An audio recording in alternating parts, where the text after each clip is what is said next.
mengikuti Pak Dar yang moderatori. Bismillahirrahmanirrahim. Assalamualaikum warahmatullahi wabarakatuh. Waalaikumsalam warahmatullahi wabarakatuh. Yang kami hormati Bapak Dr. Muhammad Rahmadi selaku Ketua Umum Adopsi Pusat. Yang sama-sama saya hormati juga Bapak Roni Sulistiono selaku Kaprodi Pendidikan Bahasa dan Sastra Indonesia.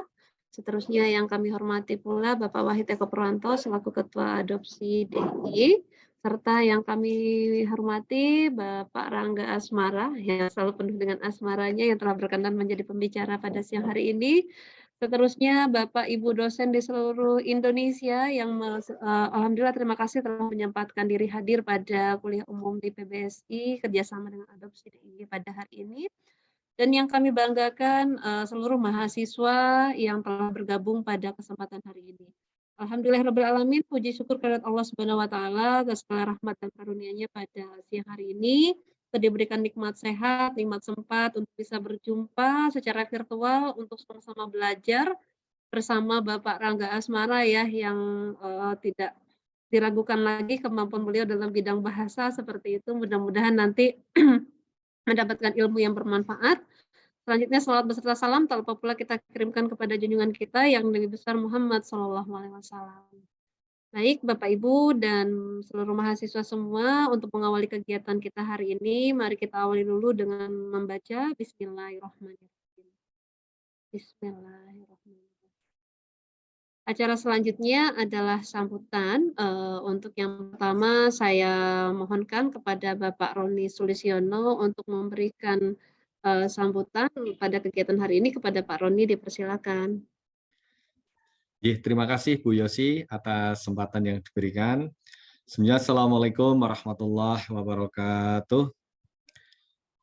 Alhamdulillahirrabbilalamin. Assalatu wassalamu ala asrofil anbiya wal mursalin wa ala alihi wa ashabihi ajmain amma ba'du. Yang terhormat dan kami banggakan Bapak Ketua Umum Adopsi, Bapak Dr. Muhammad Rahmadi Magister Humaniora. Yang saya hormati Bapak Rangga Asmara, Magister Pendidikan, selaku pembicara pada kesempatan hari ini yang telah meluangkan waktunya untuk berbagi ilmu. Kemudian Bapak Wahid Eko Purwanto, Magister Art, selaku Ketua Adopsi DIY, yang saya hormati pula. Kemudian Bapak Ibu dosen Pendidikan Bahasa dan Sastra Indonesia atau Bapak Ibu dosen Sastra Indonesia seluruh Indonesia anggota adopsi yang bergabung pada kesempatan siang ini, kemudian mahasiswa PBSI seluruh Indonesia, terutama ini yang kami cintai dari PBSI FKIP UAD. Puji dan syukur senantiasa kita panjatkan kepada Allah SWT yang telah melimpahkan rahmat dan hidayahnya, sehingga pada kesempatan siang menjelang sore ini kita bisa bersilaturahmi melalui media Zoom dalam rangka kegiatan kuliah umum bersama.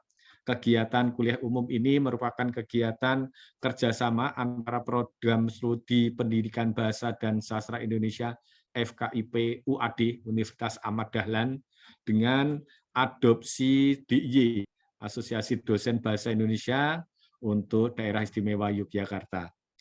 Pada kesempatan siang ini kami menghadirkan pembicara yaitu Bapak Rangga Asmara dengan nanti materinya studi bahasa dalam konteks kurikulum merdeka, peluang dan tantangannya. Pada kesempatan hari ini kami mengucapkan terima kasih atas kerjasama dengan Adopsi yang pada kesempatan hari ini Bapak Dr. Muhammad Rahmadi selaku Ketua Umum bersedia meluangkan waktunya dan sudah berkenan jauh-jauh tadi dari Lubuk Linggau baru sampai di Solo sudah meluangkan waktunya, ini luar biasa. Kita berikan tepuk tangan untuk Bapak Ketua Adopsi kita. Terima kasih, ini memberikan tambahan semangat amunisi untuk kita semuanya sehingga siang-siang ya kalau orang puasa itu katanya puasanya tidurnya orang puasa itu ibadah, nah, tapi itu nggak tahu itu hadisnya jelas atau tidak. Tapi ini menjadi penyemangat kita supaya tidak tidur, ngoten ya Bapak Ibu ya. Bahwasanya kita siang-siang ini mengganti tidur dengan belajar bersama dengan Pak Rangga Asmara nanti membicarakan tentang kurikulum merdeka terkait dengan bahasa kita, bahasa yang kita cintai, bahasa Indonesia. Yang keduanya, kami juga mengucapkan terima kasih kepada Pak Rangga Asmara yang sudah meluangkan waktunya di tengah kesibukan menyusun disertasi, karena dapat informasi dari Bu Yosi, baru sibuk sekali menyusun disertasi, tapi bersedia meluangkan waktu. Wah, ini alhamdulillah. Barokallah untuk Pak Rangga atas waktu yang diberikan dan ilmunya. Semoga ini nanti bisa menjadi ladang amal jariah panjenengan sampai kapanpun tetap mengalir untuk Pak Rangga Asmara. Kemudian juga kami mengucapkan terima kasih kepada Bapak Ibu dosen seluruh Indonesia anggota adopsi pada kesempatan siang menjelang sore ini sudah bergabung ya untuk ya ikut menyemarakkan kegiatan kuliah umum kami di prodi PPSI FKIP UAD. Kemudian juga kami mengucapkan terima kasih kepada mahasiswa baik di PPSI FKIP UAD maupun mahasiswa seluruh Indonesia, karena ini kerjasama dengan adopsi, sehingga tadi pagi langsung dibagikan oleh Bapak Ketua Umum Adopsi kita di seluruh anggota WA Group ya, di seluruh WA Group adopsi masing-masing daerah pusat, nah, itu semuanya ada, langsung rame. Ini alhamdulillah kami mengucapkan terima kasih atas bantuan kerjasama dari adopsi pusat maupun adopsi dari DIY. Semoga ini nanti bisa memberikan tambahan amunisi kepada kita semuanya, bagaimana kita mengimplementasikan penelitian-penelitian bahasa ataupun kajian-kajian bahasa terkait dengan konteksnya kurikulum merdeka, sehingga ini bisa memberikan sebuah peluang ataukah sebuah tantangan bagi pembelajaran bahasa Indonesia ke depannya. Nah, oleh karena itu nanti kami mohonkan Pak Rangga Asmara untuk memberikan penjelasan sedetail-detailnya, dan kami juga berharap kepada seluruh peserta bisa mengikuti kegiatan ini dari awal sampai dengan sore, sampai dengan selesai, sehingga nanti bisa memberikan tambahan nilai ibadah untuk kita semuanya. Kiranya itu yang bisa saya sampaikan. Sekali lagi kami mengucapkan terima kasih kepada semua pihak yang sudah bersedia hadir pada kesempatan siang hari ini. Kami mohonkan juga sambutan dan juga membuka kegiatan ini oleh Ketua Adopsi, Ketua Umumnya. Cukup sekian yang bisa saya sampaikan. Assalamualaikum warahmatullahi wabarakatuh. Waalaikumsalam warahmatullahi wabarakatuh. Terima kasih kepada Bapak Roni Sulistiono yang telah memberikan sambutan. Selanjutnya saya mohonkan dengan hormat kepada Bapak Dr. Muhammad Rohmadi selaku Ketua Umum Adopsi untuk memberikan sambutan sekaligus membuka secara resmi kegiatan kuliah umum ini. Kepada Bapak saya persilakan. Baik, Bismillahirrahmanirrahim. Assalamualaikum warahmatullahi wabarakatuh. Yang kita hormati bersama Bapak Roni Sulistyo MPD selaku Ketua Program Studi PPSI FKIP UAD Yogyakarta, yang sekaligus ini Wakil Ketua Umum Adopsi yang jos gandos kotos-kotos terbukti dengan badai adopsinya yang keren, gitu ya. Kemudian yang kita hormati bersama Ketua Adopsi Provinsi DIY, ini Dimas, saya panggil Dimas main ketok muda, Dimas Wahid Purwanto MPD, ya, ini selaku Ketua Adopsi Provinsi DIY. Selamat dan sukses, ini Mas Wahid sudah mulai bergerak dan menggerakkan sayapnya bersama Prodi PPSI FKIP UAD. Semoga selalu sehat, semangat, tanpa obat. Nah, kata Mas Wahid gitu ya. Jadi itu yang menjadi semangat Mas Wahid selalu, dan sama Mas Roni ini duet maut senyum 228 gitu ya. 2 senti ke kiri, 2 senti kanan, 8 detik mengembang. Tapi kalau di UAD ini saya selalu duetkan 3 personil ini, Mas Roni, Mas Wahid, Mas Sudaryanto, ini senyumnya selalu 228. 2 senti ke kiri, 2 senti kanan, 8 detik mengembang. Cie. Tak kalah ternyata dari USA, itu ada senyum 228 yang mengembang dan jauh di sana. Itu Rangga yang punya asmara MPD. Ini yang markotop luar biasa. Ini Mas Rangga. Selamat dan sukses, ini yang bisa memberikan ruang dan waktunya untuk kita semuanya. Terima kasih Mas Rangga. Ini agak sekian lama nggak bersua. Biasanya selalu jedal-jedul kelihatan itu. Ini selalu sering kelihatan di sekeliling kita. Ini sekarang lagi jauh di sana, tapi dekat di maya kita, gitu ya. Alhamdulillah, semoga ini menjadi bagian kolaborasi yang keren. Dan ini ada juga keluarga besar FKIP UAD BPSI. Teman-teman sehat, salam hormat untuk semuanya, para sesepuh. Ini Mas MC kita, Mas Hermanto yang jos gandos kotos-kotos. Karena saya bertetangga dengan Mas Hermanto ini, sama-sama dari Magelang ya. Sehingga porsinya luar biasa. Dan kalau ingat beliau itu, saya ingat Magelang gitu ya. Karena ada beberapa minggu nggak pulang ini. Semoga selalu sehat semuanya. Baik Bapak dan Ibu, wabil khusus untuk keluarga besar adopsi dari seluruh Indonesia yang bisa bergabung pada hari ini. Alhamdulillah kalau ada yang bisa bergabung dari berbagai wilayah di Indonesia, dari keluarga adopsi, karena memang ini hari ini adopsi penuh kegiatan. Wah, tadi Mas Dar kegiatan yang pagi workshop, penelitian pengabdian kita sinergikan. Saya mohon maaf tadi sampai tidak bisa bergabung Mas Dar karena ada rapat dengan rektor sampai selesai itu saya gabung sudah pada selesai itu ya karena tadi rapat tidak ganggu gugat. Nah kemudian yang kedua baru saja tadi kita penandatangan MOU adopsi dengan Unpari Lubuk Linggau dan juga dengan India. Lalu dilanjutkan kuliah umum, lalu dilanjutkan Provinsi DIY, adopsi DIY mengadakan kegiatan bersama dengan Prodi BPSI. Saya ucapkan selamat dan sukses, tepuk tangan untuk keluarga besar adopsi yang top markotop luar biasa. Kalau mungkin saya teriakkan, adopsi muda, kreatif, luar biasa. Ini menjadi semangat yang tak terpisahkan dari kita. Lalu diikuti dengan tepuk tangan sambil senyum 228 itu seperti senyumnya Mbak Joshi Wulandari. Karena itu selalu menginspirasi multigenerasi NKRI. Gitu ya. Nah, jadi teman-teman kehebat dan luar biasa, saya kira sangat penting untuk keluarga besar adopsi berkolaborasi dengan siapa saja tanpa membeda-bedakan. Jadi di semua provinsi saya selalu ingin bahwa adopsi itu bersilaturahmi dan memberi solusi. Jadi jangan membuat masalah tapi selalu memberi solusi dimanapun kita berada. Selalu tanamkan silaturahmi kita sehingga nanti akan memberikan kontribusi yang nyata kepada semua pihak, baik yang memerlukan bantuan kita ataupun tidak meminta bantuan kita, tapi kita bisa membantu. Nah, kita bisa menawarkan bagaimana kolaborasinya, bagaimana yang kita lakukan.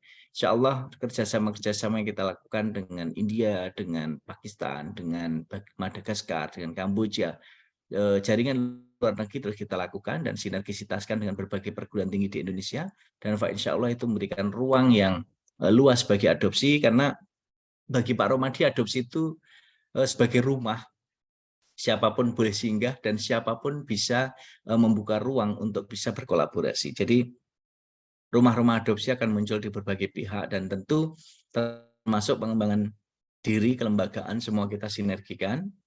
Insya Allah dalam waktu dekat juga kita bersinergi untuk berkolaborasi dengan IKA Provinsi juga, nanti dalam kegiatan BIPSI di Semarang bersama Adopsi Provinsi Jawa Tengah, Mas Irwan dan kawan-kawan. Pak insya Allah nanti akan bersinergi di sana, di UPGRIS yang akan menjadi tuan rumah, kita akan bersinergi, dan tentu kegiatan-kegiatan lain yang kita lakukan setiap semester, itu setiap bulan kita adakan kuliah umum, dan insya Allah kalau nanti masing-masing provinsi setiap bulan minimal satu kegiatan, insya Allah akan begitu indah mewarnai dari seluruh Sabang sampai Merauke, itu akan mewarnai adopsi untuk berbagai kegiatan, berbagi dan bersilaturahmi. Karena termasuk hari ini, narasumber kita langsung dari Amerika, yang keren dari Washington DC, wah, yang keren dan luar biasa. Senyumnya aja udah kelihatan senyum gedung putih gitu ya. Nah, sehingga betul-betul memberikan warna, insya Allah akan memberikan dampak kemaslahatan untuk kita semuanya. Adopsi hadir untuk bersilaturahmi dan memberi solusi, dan adopsi ini merupakan perekat NKRI yang tentu saja kita harus senantiasa menyatu padukan ide gagasan kita, berbagi pengalaman kita, untuk saling mengisi ruang rumpang yang mungkin ada di sekeliling kita. Semoga ini akan berdampak baik untuk kita semua. Terima kasih sekali lagi, saya mewakili keluarga besar adopsi, wabil khusus Pak Ketua Adopsi Provinsi DIY, Mas Wahid Purwanto, dan Mas Roni Sudistyo selaku Wakil Ketua Umum Adopsi dan juga Ketua Prodi, dan Mas Sudaryanto yang keren luar biasa nanti sebagai moderator yang top markotop jos gandos kotos-kotos ini, bersama narasumber Mas Rangga yang punya asmara, yang senantiasa menggelora ini insya Allah akan memberikan ruang motivasi semangat tentang kurikulum merdeka, dan tentu saja kita akan bisa memberikan penguatan, implementasi, dan juga best practice terkait dengan bagaimana implementasi dalam MPKM kita dan juga dari realisasi yang kita miliki. Karena ini saya lihat juga terima kasih kehadirannya Mas Nuryanto dari Sorong ini. Alhamdulillah sehat sukses Mas Nuryanto ya. Ini dari Sorong, dari keluarga-keluarga di berbagai wilayah Indonesia, insya Allah akan memberikan kemaslahatan untuk umat.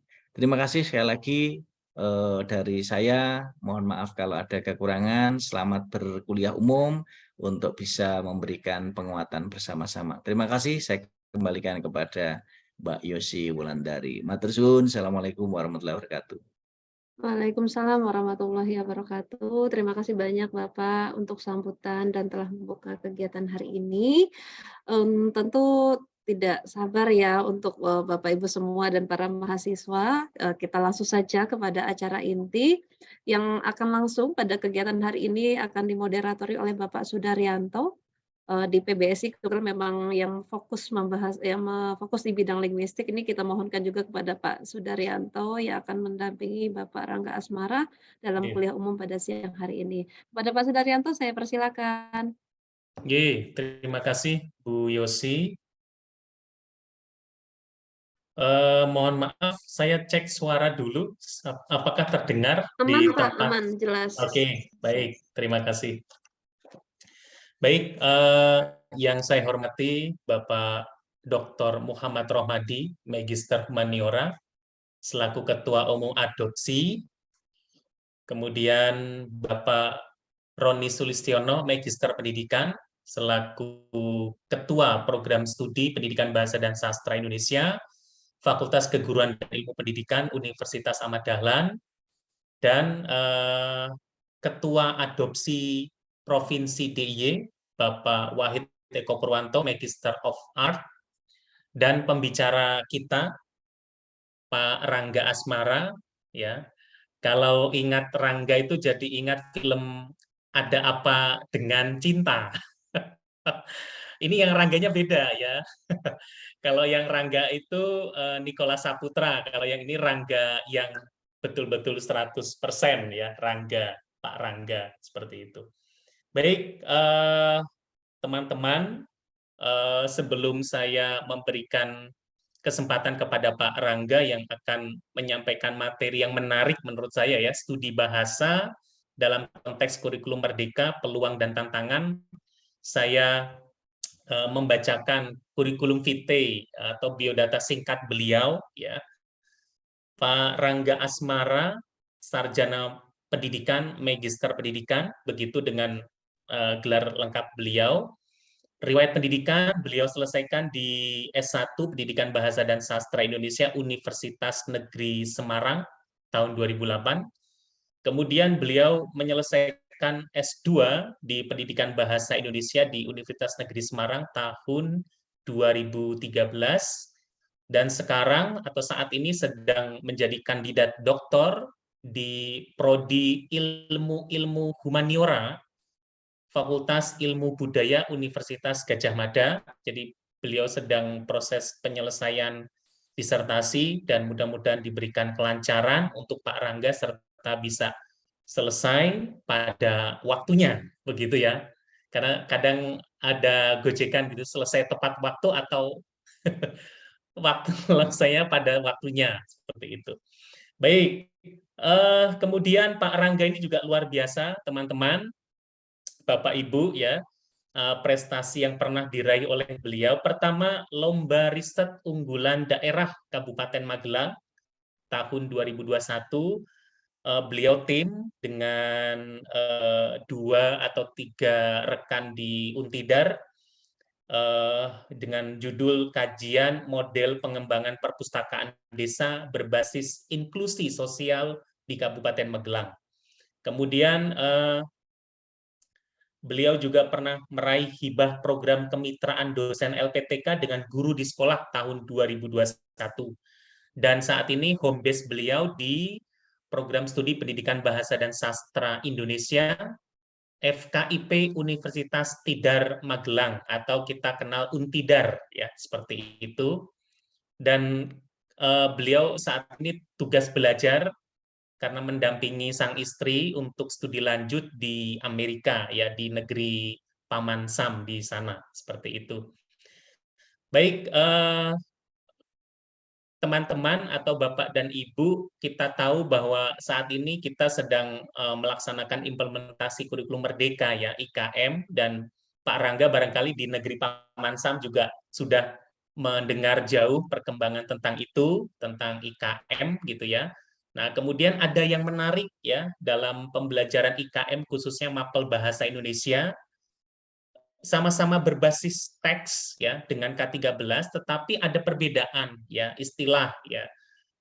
Kalau dulu ketika zaman kita masih pakai K13, kita mengenal RPP. Kemudian kalau sekarang kurikulum merdeka pakainya modul ajar seperti itu. Kalau dulu kita pakai KIKD, sekarang kita pakai capaian pembelajaran, tujuan pembelajaran seperti itu. Hanya beberapa istilah memang yang berbeda, tapi itu pun juga menurut hemat saya cukup membuat bingung ya bagi yang barangkali agak mendengar istilah ini baru seperti itu. Nah, kemudian nanti Pak Rangga akan menelisik tentang peluang dan tantangan studi bahasa khususnya bagi rekan-rekan mahasiswa S1 Pak Rangga yang sekarang ini sedang bingung mencari judul proposal skripsi khususnya bidang bahasa begitu. Nanti Pak Rangga bisa memberikan pengalaman, tips and trik barangkali bagaimana kemudian membuat judul proposal skripsi bidang bahasa yang menarik, yang ya mungkin bisa terkait dengan penelitian payung seorang dosen atau dosennya di perguruan tinggi, atau mungkin bisa juga dikembangkan untuk kemudian menjadi karya tulis di tesis S2, bahkan nanti bisa ditindaklanjuti hingga disertasi seperti itu. Dan pastinya topik ini kekinian begitu Pak Rangga. Baik, saya berikan kesempatan untuk Pak Rangga memberikan materi perihal studi bahasa dalam konteks kurikulum merdeka, paling tidak mungkin hingga pukul 15.00 begitu, dan nanti bisa disambung dengan tanya jawab. Dipersilakan Pak Rangga, matur nuwun. Matur nuwun Pak Daryanto. Suara saya cukup bisa didengar, Pak? Cukup bisa terdengar, aman. Saya biasanya manggilnya Mas Dar ya, jadi kagok manggilnya Pak. Jangan jauh ya. Izin saya share PowerPoint-nya gitu.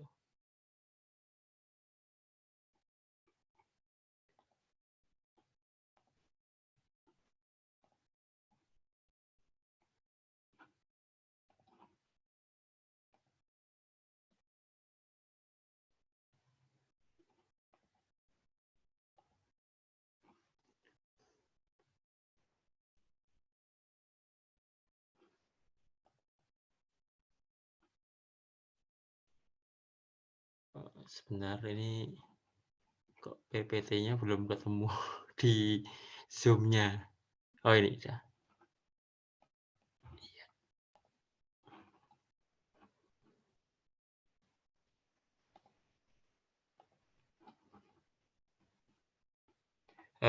Kira-kira sudah terlihat ya? Sampun terlihat. Sampun. Ya. Baik, Assalamualaikum warahmatullahi wabarakatuh. Waalaikumsalam warahmatullahi wabarakatuh. Salam sejahtera. Bismillahirrahmanirrahim. Rabbi shrah li sadri wa yassir li amri wahlul 'uqdatam min lisani yafqahu qawli. Yang kami hormati Pak Ketua Adopsi, Pak Rohmadi, yang selalu muda, kreatif, dan luar biasa. Siap, Bosku. Ya, yang senantiasa menularkan pahala dan kebaikannya untuk kita semua.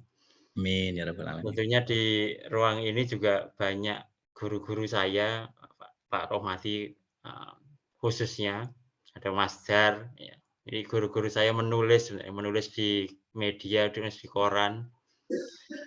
senior saya Pak Roni, Pak Wahid, ada Mas Hermanto, tentunya kolega saya di UGM Mbak Yosi, dan wabil khusus Bapak Ibu dosen dan serta rekan-rekan mahasiswa yang saya hormati.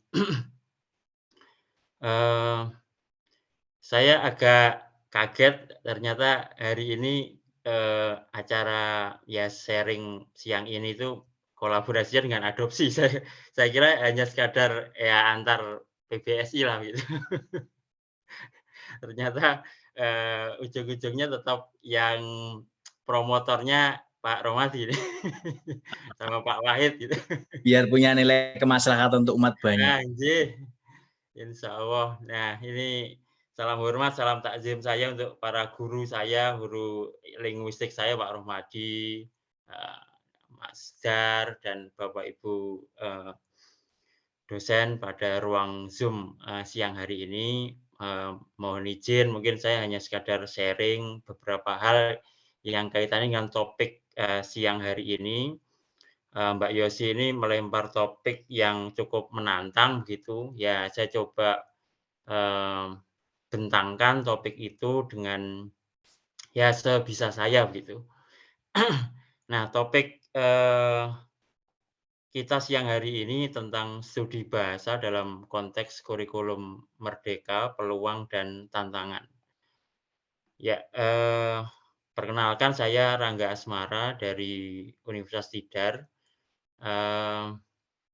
Saya minta maaf terlebih dahulu ke Pak Romadi, Pak Ketua, ini menghilang Pak karena harus menjalankan tugas negara, menemani istri dan anak begitu.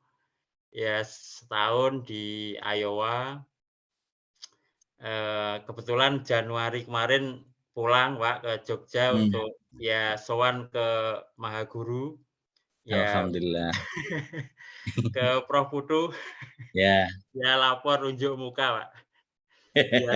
Biar ingat bimbingannya.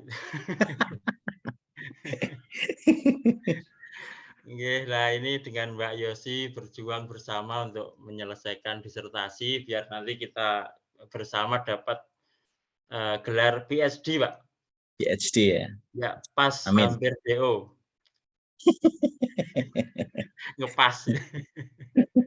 Dipas paske ya. Pas paske. Ya baik, ya saya cukup tertarik dengan tema yang disampaikan dari teman-teman UAD karena kebetulan ada riwayat di tahun 2020 atau 2021 pasca saya tugas belajar itu kebetulan masih nggarap satu hibah dari Dikti, hibah pengembangan dan revitalisasi kurikulum merdeka. Kebetulan prodi kami dapat gitu, dan bagaimana prodi membentangkan kurikulum ini agar prinsip-prinsip kurikulum merdeka atau kampus merdeka itu bisa terimplementasi dalam struktur kurikulum gitu. Ya, baik akan saya sampaikan perihal ya ini yang digagas tentunya oleh Pak Menteri ya, meskipun memang ada semacam stigma bahwa ganti menteri itu ganti kurikulum gitu. Ya ini mungkin entah pas atau tidak, tapi memang kita bisa menangkap kelebihan dan kekurangan dari ide Pak Menteri begitu. Nah, dalam kemasan Permendikbud nomor 3 tahun 2020 tentang SNPT ini ahlinya Pak Romadi ini jelas. Nah, kita diberi amanah meskipun sifatnya sukarela bahwa mahasiswa ini harus disediakan gitu ya, disediakan ruang untuk dapat mengambil SKS di luar PT sebanyak 2 semester atau setara 40 SKS.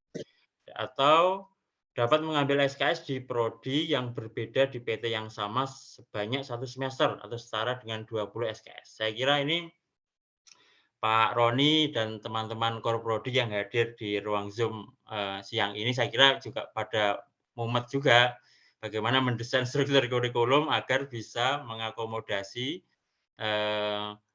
amanat ini begitu ya, karena ini sifatnya sukarela dan kita wajib untuk menyediakan ke mahasiswa. Nah, jika bicara tentang kurikulum merdeka, tentu kita tidak bisa lepas dari yang namanya BKP, bentuk kegiatan pembelajaran. Ada 8 yang diamanatkan. Yang pertama adalah, ya ini saya urutkan saja dari atas gitu, pertukaran pelajar, magang, asistensi mengajar, penelitian atau riset, proyek kemanusiaan, kegiatan wirausaha, studi proyek independen, membangun desa atau KKN tematik. Nah, ini ada 8. Dan kita bersyukur Pak Menteri ini sepertinya gerak cepat menggandeng Kemenkyu LPDP untuk membuat suatu formula kegiatan yang didanai oleh LPDP. Gitu.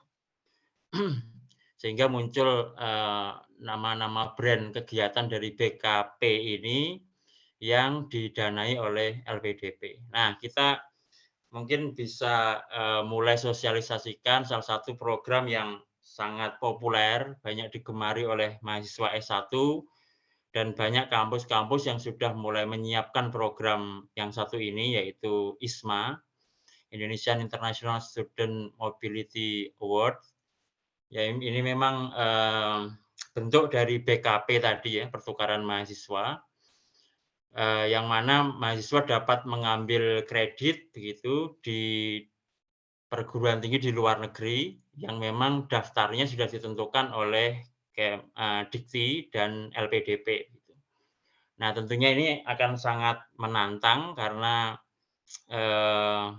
mahasiswa harus memiliki paling tidak TOEFL yang berstandar internasional gitu ya, TOEFL IBT atau TOEFL ITP, TOEFL IBT 80, TOEFL ITP 550 dan IELTS 6.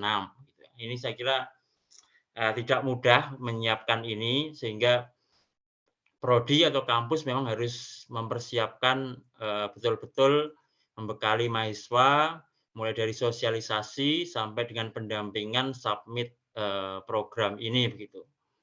Saya kira kampus-kampus besar mungkin termasuk UAD juga sudah banyak melahirkan alumni dari ISMA ini. Nah, yang kedua ini juga saya kira sedang marak, yaitu pertukaran mahasiswa merdeka.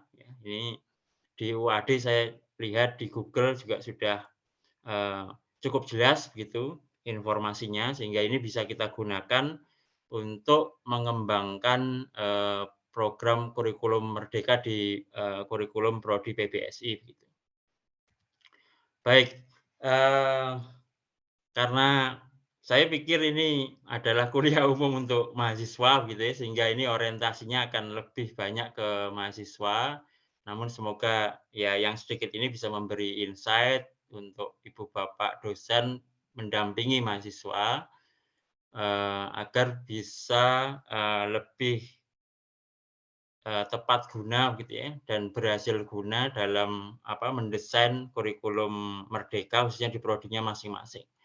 Nah, tantangan dan peluang mahasiswa PBSI pada tatanan kurikulum merdeka ini banyak gitu ya.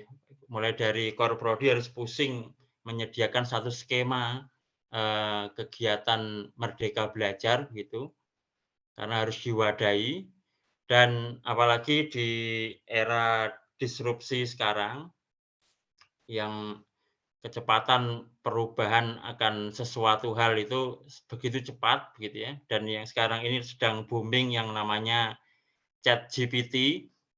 Ini kalau tersiar ke mahasiswa juga agak repot ini ya, karena ChatGPT ini juga bisa membaca perintah-perintah dalam bahasa Indonesia begitu. Tugas-tugas tinggal dilempar ke ChatGPT, ChatGPT yang mengerjakan. Gitu.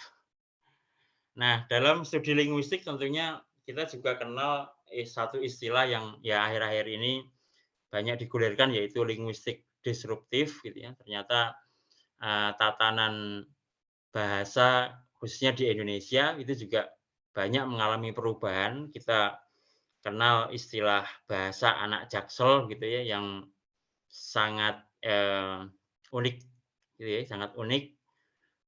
Terus banyak adaptasi dari bahasa-bahasa asing yang kemudian muncul singkatan-singkatan yang itu sekarang kemudian kita pakai, dan kadang kita sebagai yang lebih berumur, kadang kita tidak bisa menangkap gitu, itu sebenarnya singkatannya apa gitu. Beberapa saat lalu saya melihat di YouTube misalnya mulai banyak muncul parodi berpantun begitu, misalnya menggunakan kata cuaks gitu ya. Nah ini saya pribadi saya belum paham gitu, ini perlu ditelusuri apa sih artinya gitu.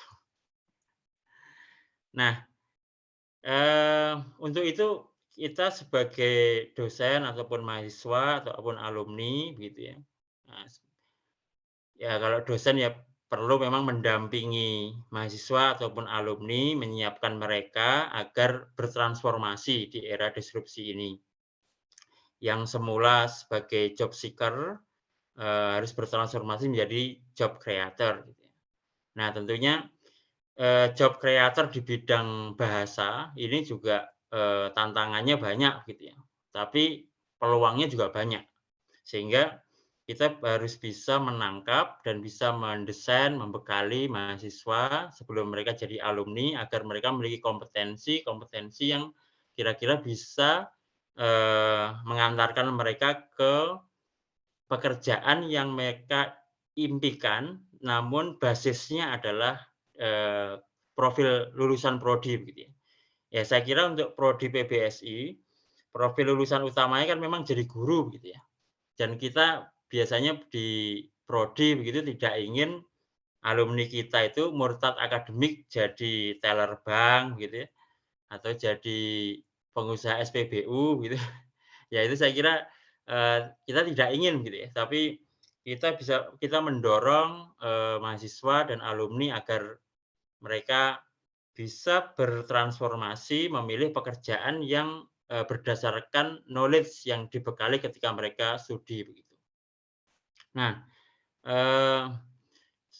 pada kesempatan sore ini saya mencoba untuk membentangkan gitu ya, peran penting kompetensi linguistik karena topik kita adalah studi bahasa begitu. Kompetensi linguistik bagi mahasiswa PBSI dalam ruang lingkup kurikulum merdeka sehingga tidak bisa lepas dari desain kurikulum prodi. Setiap prodi berdasarkan prinsip-prinsip kurikulum merdeka itu memang diberikan keleluasaan untuk mengembangkan desain kurikulum merdekanya sesuai dengan karakteristiknya masing-masing. Nah, pada kesempatan kali ini saya coba membentangkan 4 kompetensi begitu ya yang kira-kira bisa ditangkap oleh Bapak Ibu dosen untuk membekali para mahasiswa ataupun yang di sini yang ada mahasiswa mungkin bisa nanti menangkap kira-kira kompetensi-kompetensi yang sekiranya bisa digunakan untuk survive di era disrupsi gitu. Nah, yang pertama ada kompetensi wirausaha, yang kedua kompetensi linguistik forensik, yang ketiga adalah kompetensi linguistik korpus, dan yang keempat adalah kompetensi pendokumentasian bahasa. Nah, ini memang bagi PBSI atau bagi FKIP ini cenderung sedikit agak geser dari kitoh pembelajaran gitu ya, kitoh pengajaran bahasa, mungkin agak lebih pas di sastra Indonesia begitu.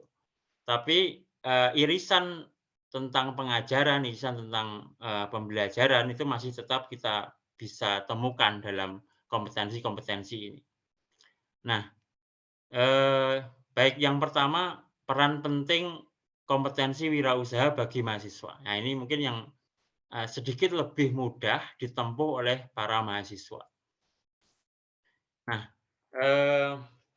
kompetensi wirausaha literasi khususnya ini termasuk motornya Pak Rohmadi dengan istilah ratu lisanya gitu. Nah, ini kompetensi wirausaha literasi ini adalah kemampuan mengkreasikan potensi bidang bahasa dan sastra menjadi produk barang dan jasa yang bernilai jual guna mendukung pengembangan literasi.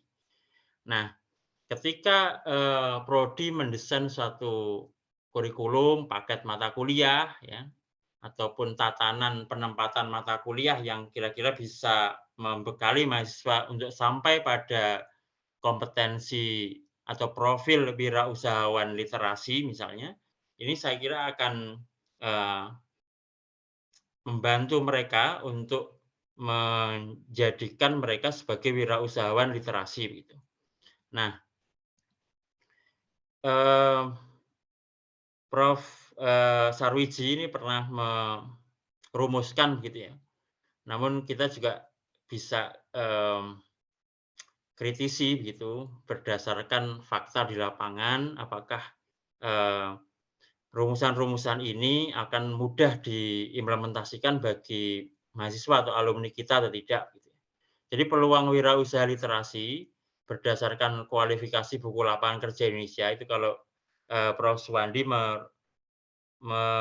merumuskan menjadi 3. Yang pertama adalah kategori pendidikan. Ini ada layanan bimbingan belajar, pembuatan media pembelajaran, pembuatan bahan ajar, penyediaan layanan edit naskah, jasa penerjemahan, jasa pembuatan salindia, instruktur pewara, gitu ya. Nah, ini kategori pertama ini memang kita bisa kritisi, gitu ya. Misalnya layanan bimbingan belajar, mungkin masih kita sering temukan di sekitar kita, para alumni ataupun mahasiswa kita ini punya job sampingan membuat bimbel, gitu ya, atau bimbel privat, gitu. Nah, ini masih bisa kita temukan, namun mereka mengajar lintas bahasa Indonesia, gitu ya, mengajar matematika, mengajar IPA, dan sebagainya. Terus untuk pembuatan media pembelajaran ini saya kira masih sedikit, gitu ya, pembuatan bahan ajar, penyediaan layanan edit naskah, ini juga mungkin bisa kita temukan di semacam penerbitan, gitu ya. Jasa penerjemahan, ini juga masih jarang sebenarnya, kalau penerjemahan ke bahasa asing mungkin akan lebih banyak, gitu.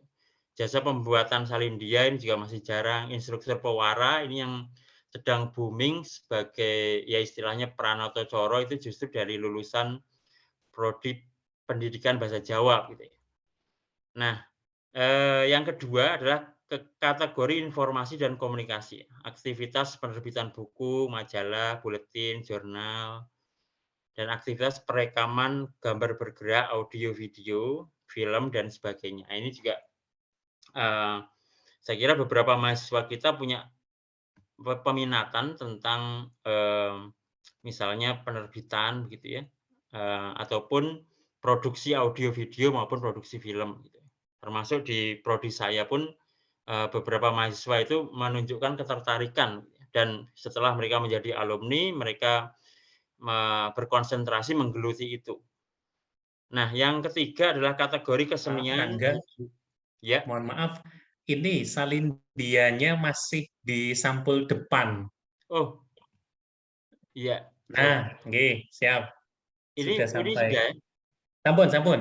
Sudah sampai di peluang wirausaha literasi. Oh iya. Oke, matur. Siap. Baik.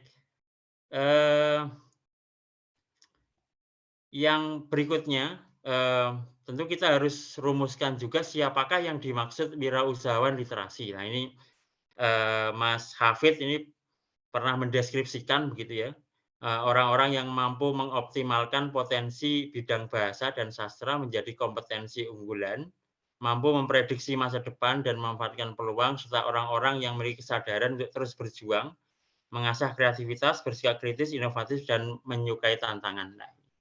Nah, ini sebaiknya kita lihat saja best practice yang sudah ada begitu.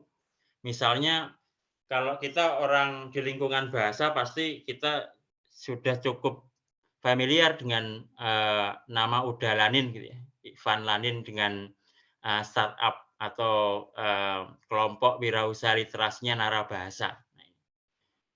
Nah, Narabahasa ini sebenarnya relatif baru begitu ya, mungkin sekitar 1 atau 2 tahun yang lalu diproklamirkan gitu, namun publik ini saya kira memberi respon positif terhadap kelompok wirausaha literasi ini. Dan di sekitar kita sebenarnya banyak kelompok wirausaha yang bergerak di bidang literasi.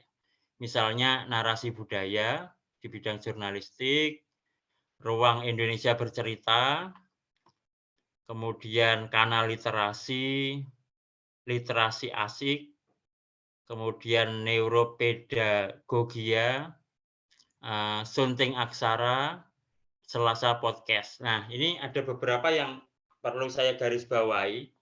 Yang pertama tadi Narabahasa, yes, ada Wisma Bahasa, Sanggar Bahasa. Nah, kebetulan di prodi kami di PBSI Untidar ini memang punya kegiatan magang begitu di Wisma Bahasa, di Sanggar Bahasa, dan dari desain yang kami buat di kurikulum kami, ini ternyata berbuah positif dengan mereka mengajar BIPA di Wisma Bahasa, karena memang Wisma Bahasa, Sanggar Bahasa ini sebenarnya adalah lembaga kursusan.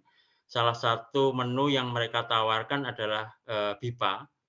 Mereka meng-hire para pembelajar asing yang ingin datang di Indonesia, baik untuk bekerja, maupun untuk misalnya liburan, ataupun mereka punya family begitu ya, karena mau datang. Nah, mereka kursus di Wisma Bahasa atau Sanggar Bahasa di Jogja ini. Nah, kebetulan salah satu alumni begitu setelah menyelesaikan studi sarjananya, sambil menyelesaikan skripsinya, dia ditawari oleh Sanggar Bahasa untuk bekerja di Sanggar Bahasa sebagai instruktur BIPA gitu. Jadi ketika magang di Sanggar Bahasa, mungkin performanya bagus gitu ya, bisa memberikan layanan yang baik terhadap para pembelajar asing. Kemudian pasca magang begitu di-hire untuk dipekerjakan di Sanggar Bahasa. Dan ini saya kira kalau kita hubungkan dengan profil lulusan prodi, ini saya kira berterima gitu. Nah, ternyata ada banyak gitu ya kelompok wirausaha literasi yang bisa dikembangkan. Nah, kalau tadi kita hubungkan dengan peluang wirausaha literasi yang dibentangkan oleh Prof. Sarwiji begitu ya. Dan itu faktanya memang berkembang dan tumbuh begitu. Nah, sehingga kita dorong, kita siapkan memang desain kurikulum prodi yang bisa membekali ini. Lalu bagaimana caranya gitu ya.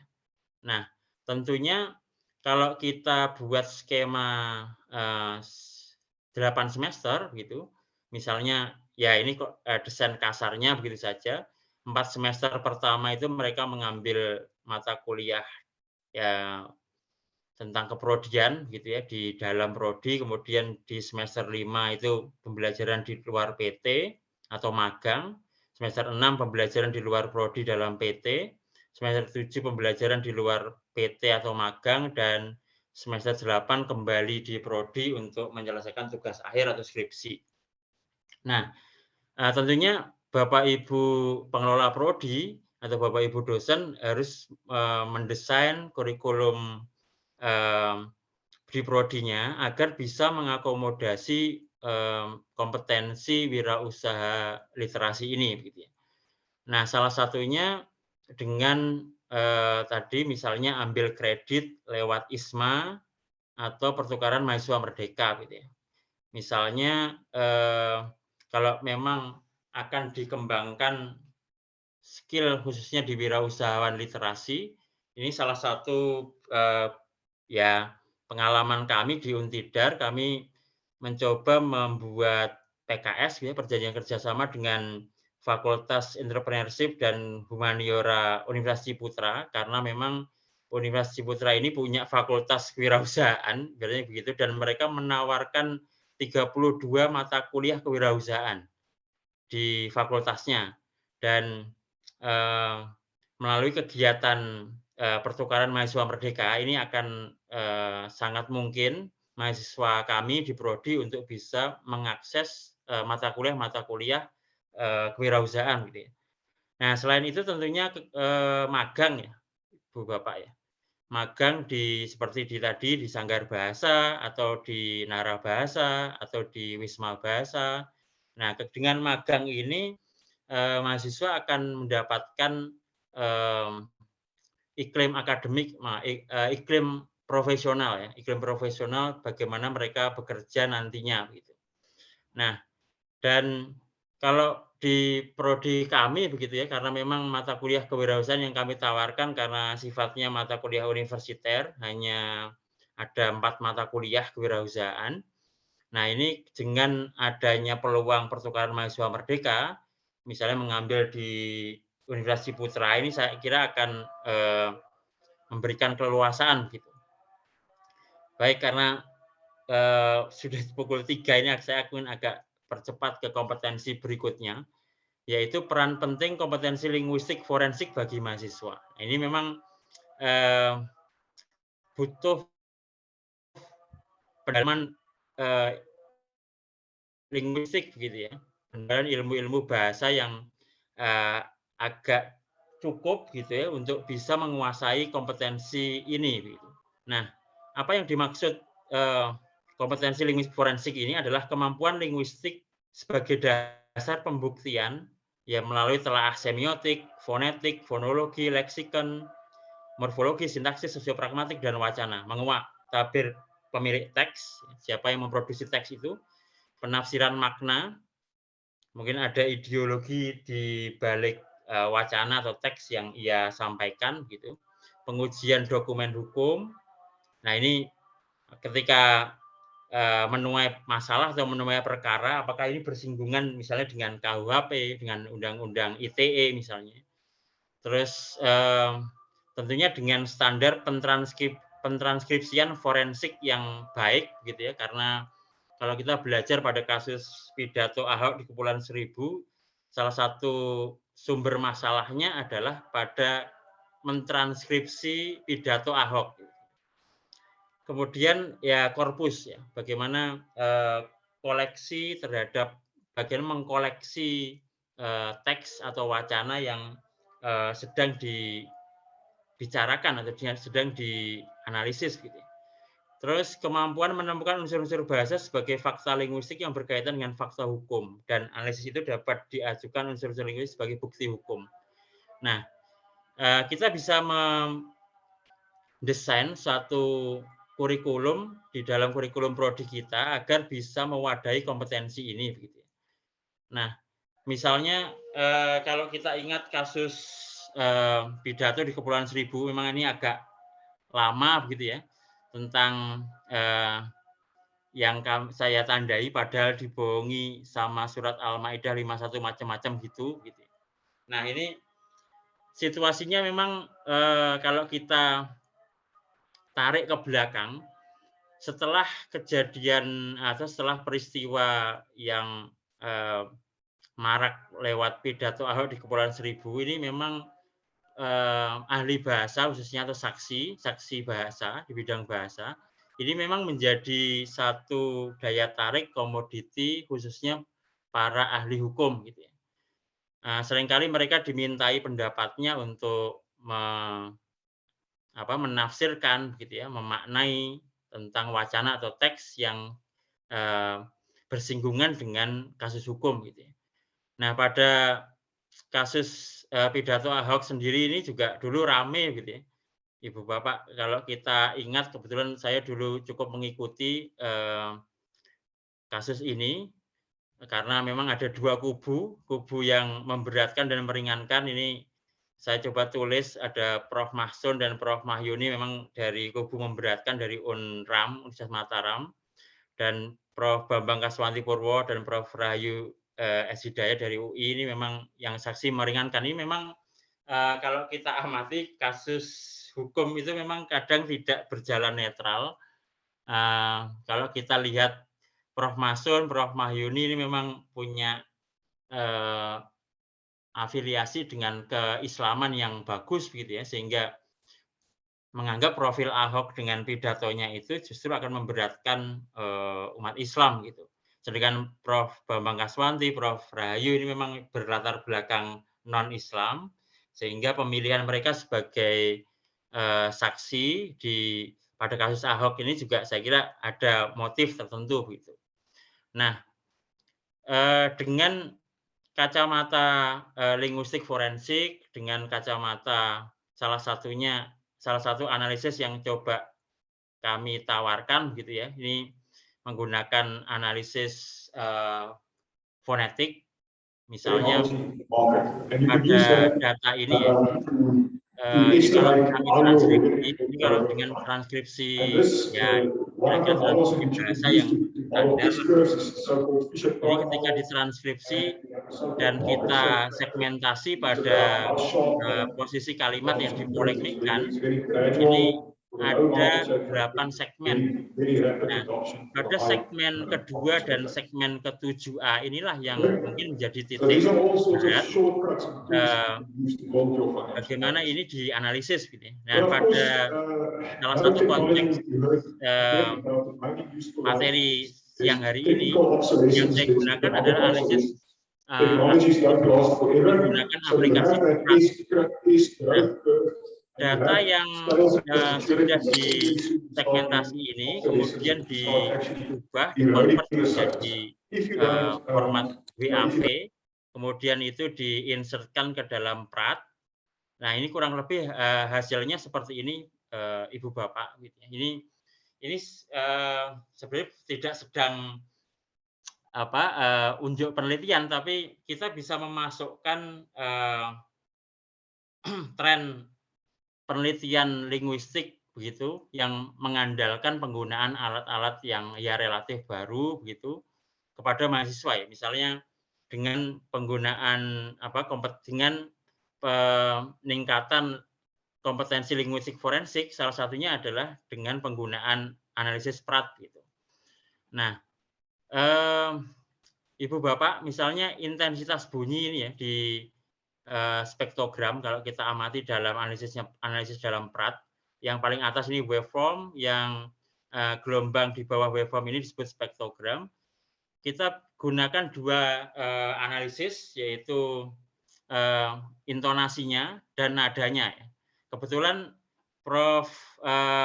Mahsun, Prof. Mahyuni, Prof. Bambang Kaswanti, Prof. Rahayu ini sudah menggunakan pisau analisis semantik, pisau analisis pragmatik, ya, pisau analisis wacana kritis, dan mungkin di satu sisi yang belum digunakan adalah pisau analisis akustik gitu.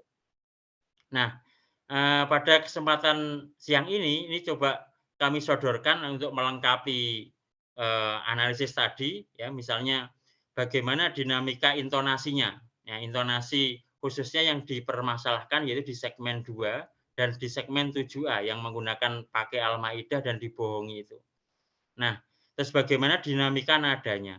Kalau kita amati Ibu Bapak, di intensitas bunyi yang kuning dan intonasi yang biru ini kalau kita bandingkan segmen 1 dan segmen 3, ini segmen 1 cenderung dinamik ya. Sedangkan segmen 2 yang di sini ada dipolemikkan itu, ini cenderung tidak dinamis, cenderung malah menurun grafisnya gitu, atau intonasinya. Begitu juga kalau kita amati intensitas bunyinya, ini cenderung dinamik, sedangkan yang di visual kuning di atasnya ini cenderung menurun juga. Begitupun yang segmen 7A ya, kalau kita amati juga sama. Nah, kalau kita ukur rata-rata intensitasnya berdasarkan pengukuran lewat PRAT, ini kalau kita bandingkan misalnya segmen 1, segmen 2, dan segmen 3, ini ada perbedaan jumlah gitu ya, 73, 70, dan 73. Ini artinya rata-rata untuk segmen 2 ini justru malah lebih rendah daripada segmen 1 dan 3. Nah, dari results ini tentu kita bisa tarik satu discussion gitu, Bu Bapak, bahwa intonasi tuturan berfungsi untuk menyampaikan informasi linguistik sekaligus juga sikap atau emosi si penutur. Nah, artinya sikap dan emosi Pak Ahok khususnya pada segmen yang dipolemikkan ini tidak mencerminkan begitu ya. Tidak ditunjukkan sikap dan emosi berdasarkan analisis akustiknya. Kemudian informasi linguistik yang disampaikan dapat berupa informasi modus kalimat, deklaratif, interrogatif, ya, misalnya kalimat deklaratif, kalimat tanya, begitu ya, itu juga nanti akan memengaruhi intonasinya, karena kalimat tanya pasti intonasinya akan menaik begitu. Nah, dan itu kalau kita perhatikan juga yang kedua masalah tekanan atau fokus. Nah, ini kalau kita amati di segmen 2 dan segmen 7 ini, meskipun di situ disampaikan dengan modus deklaratif dan interrogatif gitu ya, ini tidak menunjukkan begitu adanya tekanan pada dua segmen bunyi ini. Nah, kalimat pertanyaan atau pernyataan tadi ini punya intonasi yang berbeda. Nah, pesan mana yang ditekankan ini yang menjadi pesan mana yang ditekankan dan tidak ditekankan ini menjadi titik amatan kita sebagai analis bahasa begitu. Analis forensik. Nah, melalui intonasinya kita dapat menelaah apakah pesan yang disampaikan itu mengandung sikap tegas atau ragu, percaya diri atau kurang percaya diri, marah atau sedih. Nah, dalam segmen 2 dan segmen 7A ini bisa kita lihat mungkin tidak adanya ketegasan dalam menyampaikan misalnya berbohong dengan Al-Maidah itu gitu ya. Kalau Prof. Rahayu memang memaknai kata pakai itu padanannya kan menggunakan, sehingga yang berbohong itu ya manusianya menggunakan Al-Maidah, gitu, menggunakan Al-Quran. Nah, itu menurut pandangan semantik, gitu ya. Nah, pandangan akustik kita bisa amati dari intonasi dan tekanan ini semacam ini. Nah, dari kasus Ahok itu ternyata selang beberapa tahun ternyata banjir kasus-kasus yang berkaitan dengan bahasa gitu ya. Misalnya yang baru saja mantan Menteri Pemuda dan Olahraga Pak Roy Suryo ini juga kejeglong gitu ya, terpeleset dengan ucapannya dan akhirnya berurusan dengan hukum yang menyebarkan sebenarnya di sini tidak begitu tampak ada masalah, cuma beliau ini menganggap mengolok-olok ya karena lucu, ambiar mukanya Buddha ini meskipun tidak dia sendiri yang mengedit gitu ya, tapi dia mengolok-olok Buddha dengan lucu, ambiar, ini yang menjadi masalah dan tentunya dalam pandangan ilmu hukum kalau ini sudah menjadi delik aduan, nah ini bisa kena gitu ya. Kemudian ketika masih Pak Anies ini masih menjabat Gubernur DKI, Ade Armando ini juga membuat satu meme ya Joker, karena waktu itu memang belum lama film Joker ini juga booming. Kemudian dibuatkan meme yang seperti ini, gubernur jahat berawal dari menteri yang dipecat. Nah, ini juga menjadi masalah karena salah satu pendukung Pak Anies ini kemudian melaporkan Ade Armando ke Bareskrim. Tapi memang bisa lolos gitu ya, karena mungkin salah satu tafsir ahli bahasa menganggap ini bukan suatu masalah dari mungkin sudut pandang semiotik. Kemudian juga yang cukup ramai kemarin, salah satu jurnalis senior, Edi Mulyadi, sebut Kalimantan tempat jin buang anak gitu ya.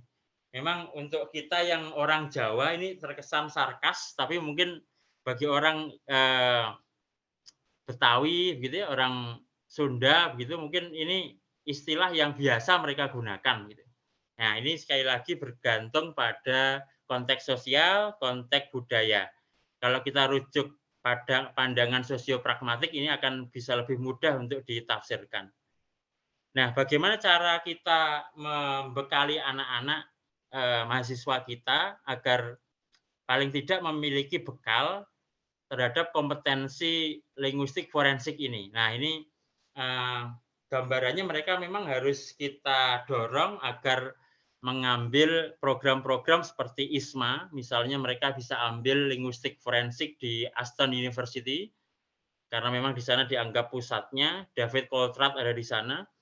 Kemudian pertukaran mahasiswa merdeka, misalnya mengambil mata kuliah yang memang tidak disediakan di prodi PBSI ya, seperti mata kuliah semiotik, sosiopragmatik, analisis wacana kritis, linguistik forensik, linguistik korpus, ini saya yakin tidak tersedia di struktur kurikulum wajib prodi PBSI. Maka dari itu, ini kesempatan mereka untuk mengambil mata kuliah sesuai peminatan mereka ini. Kalau mereka memang meminati, memiliki ketertarikan di studi bahasa, mereka bisa menempuh program pertukaran mahasiswa merdeka.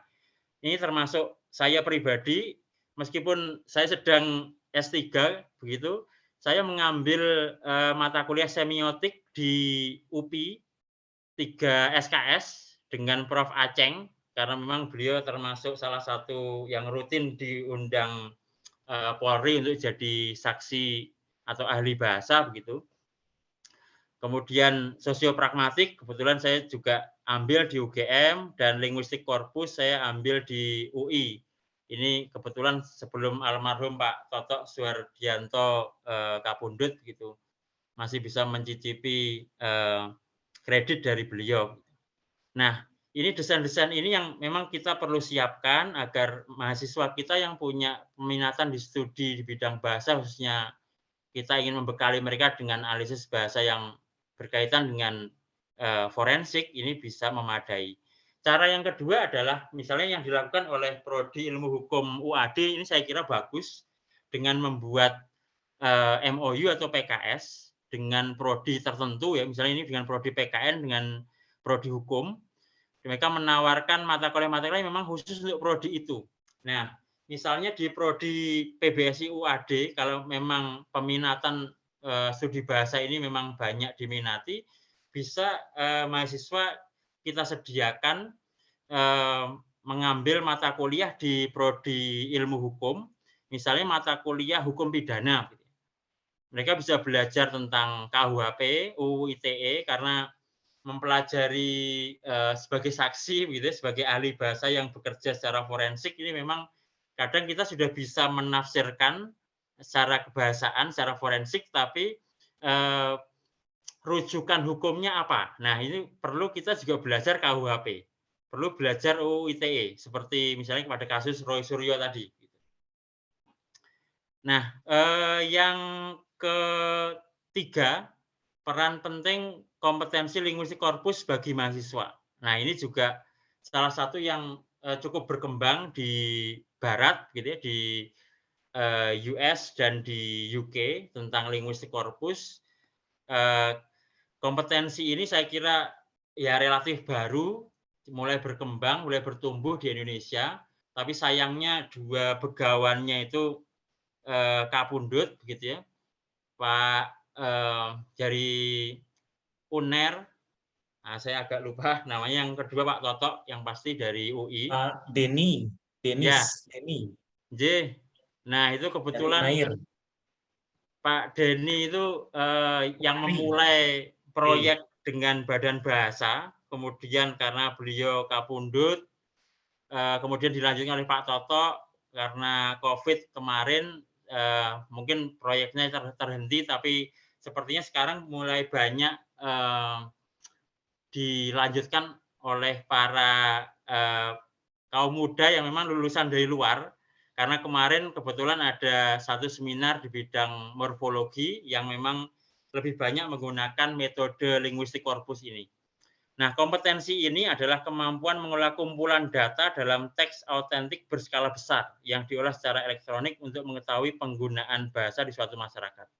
Kemampuan menemukan unsur-unsur bahasa sebagai fakta linguistik di masyarakat untuk penyusunan kamus, leksikografi, pengajaran bahasa, analisis sentimen, misalnya di Instagram atau di Twitter, gitu, mesin translasi, serta artificial intelligence. Nah, ini salah satu yang sedang rame, ChatGPT ini. Nah, kalau kita bahas linguistik korpus ini memang tidak sebagai metode, Ibu Bapak, memang tidak lepas dari perantinya, baik itu yang sifatnya korpus umum maupun yang sifatnya web based maupun yang sifatnya aplikasi. Kita kenal yang dua yang paling besar, yaitu COCA dan BNC. Dan yang sering kita gunakan mahasiswa Indonesia, pembelajar bahasa Indonesia, untuk yang tertarik dengan penggunaan studi korpus, yaitu Corpora atau Corpus Leipzig, gitu ya. Nah, akhir-akhir ini yang cukup populer, yang banyak dikembangkan oleh Lancaster University, selain mereka punya Landsbok, nah ini Landsbok, satu aplikasi yang memang sejenis Nken atau Wordsmith Tool. Mereka juga membuat satu korpus yang berbasis web-based gitu ya. Nah, ini yang mereka namai dengan CKP. Nah, CKP ini kemarin banyak digunakan karena memang ringan ya daripada, dan jumlahnya belum sebanyak Koka dan BNC begitu. Misalnya kita bisa temukan misalnya tentang penyair-penyair yang ada di misalnya Shakespeare gitu ya, karya-karya Shakespeare itu mereka sudah dokumentasikan sendiri sehingga studi tentang Shakespeare itu akan lebih mudah diteliti bahasa-bahasanya ataupun stilistikanya misalnya. Nah, bagaimana dengan di Indonesia? Nah, di Indonesia sudah diinisiasi dan sudah ada, bisa kita manfaatkan yang disebut Koin, Ibu Bapak. Laman resmi pencarian kata dalam korpus Indonesia. Ini disingkat dengan Koin atau Korpus Indonesia. Nah, sebagaimana ya pada umumnya kalau kita menggunakan metode korpus ini, paling tidak yang umum kita bisa gunakan 5 teknik analisis korpus, yaitu mencari frekuensi kata, kata kunci, n-grams, frekuensi kemunculannya, concordance, dan collocation misalnya. Nah, dari ini ya, dari korpus yang sifatnya web based maupun aplikasi ini seperti punyanya Badan Bahasa Koin, ini bisa kita gunakan, Bapak Ibu, kita kenalkan ke mahasiswa, misalnya di mata kuliah morfologi begitu ya. Nah, karena ketika kita belajar grammar bahasa Indonesia, tata bahasa Indonesia begitu ya, kita tidak lepas dari morfologi dan sintaksis, maka kita harus melihat bagaimana konvensi penggunaan bahasa itu di masyarakat secara alamiah. Gitu. Nah, sehingga kita perlu merujuk koleksi besarnya, yaitu korpusnya. Nah, misalnya ini saya rujuk langsung dari seminar yang masih hangat kemarin saja, begitu. Ini salah satu lulusan Lancaster, Mas Prihantoro, dosen Undip. Dia juga salah satu pengembang Landsbox, kontributor Landsbox aplikasi korpusnya Lancaster gitu. Nah, studi korpus ini memang punya banyak kelebihan dan lebih sekarang ini menjadi tren gitu karena korpus ini dianggap datanya natural, karena itu penggunaan bahasa alamiah di masyarakat, otentik, dan kita bisa memilih apa yang mau kita teliti berdasarkan tujuan penelitian kita. Terverifikasi datanya karena kita bisa langsung cross-check dengan membandingkan kiri dan kanan data yang kita teliti begitu, atau konteks kiri dan konteks kanan. Terus tidak bias dan tentunya analisis datanya dalam jumlah besar. Nah, kalau kita lihat salah satunya yang sudah disuntikkan di CKP Web punyanya Lancaster, ini disuntikkan oleh Mas Prihantoro, dosen Undip, memang alumni Lancaster begitu beliau. Beliau sudah menyuntikkan korpus tata bahasa Indonesia kontemporer di korpusnya CKP Web ini. Ada cukup banyak jenisnya dari mulai koran, majalah, cerpen, novel, dan sebagainya ini. Dan ini bisa kita akses secara leluasa begitu ya Ibu Bapak. Misalnya saat ini kalau kita cek jumlah tokennya atau jumlah katanya itu sudah 29, hampir 30 juta nih Ibu Bapak. Nah, ini bisa kita gunakan untuk penelitian kita sendiri sebagai dosen yang memang mau menggunakan metode korpus ataupun mahasiswa yang tertarik dengan studi bahasa yang menggunakan metode korpus ini. Nah, topik-topik seputar ini saya kira sebenarnya mudah Ibu Bapak.